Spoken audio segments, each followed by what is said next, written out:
Welcome to Sakthi's kitchen. இன்றைக்கி எங்கள் வீட்டில் இட்லி பொடி எப்படி ப்ரிப்பேர் பண்ணுறேன்னு காட்டுறேங்க.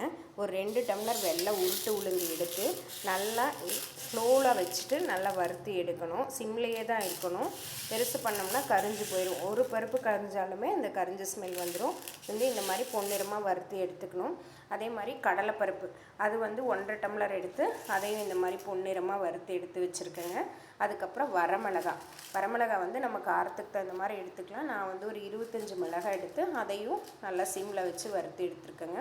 கருவேப்பிலை நல்லா தண்ணியெல்லாம் இல்லாமல் அலசி காய வச்சு எடுத்து வச்சுருக்கேன். அதையும் வாணலியில் போட்டு வறுத்தேன். இந்த மாதிரி சவுண்டு வர்ற அளவுக்கு வறுத்து எடுத்துக்கணும். அதுக்கப்புறம் பெருங்காயம் டிடி பெருங்காயம் வாங்கிட்டு நல்லா ஒரு வாணலியில் போட்டு சூடு பண்ணோம்னா மெல்ட் ஆகி வந்துடும். அதை இப்படி குட்டி குட்டியாக கட் பண்ணி வச்சோம்னா இப்படி இருக்கும். இதையும் போட்டு ஒரு 5-6 கட்டிக்கு எடுத்துருக்கேன். இதையும் போட்டு நல்லா வறுத்து எடுத்து வச்சுக்கணும். அதுக்கப்புறமா வெள்ளை எள் பொரித்து எடுத்து வச்சுருக்கேன். அதையும் வறுத்து அப்படியே வெடித்ததுக்கப்புறமா அப்படியே எடுத்து வச்சுருக்கேன். இது உப்பையும் நம்ம தேவையான அளவு இந்த அளவுக்கு எடுத்துக்கலாம். இந்த அளவுக்கு உப்பு வேணும். இதை லைட்டாக அதையும் வறுத்த மாதிரி எடுத்து வச்சுருக்கேன். இதுவுமே கரிஞ்சிடக்கூடாது, அந்த ஈரப்பதம் போகணும், அவ்வளோதான்.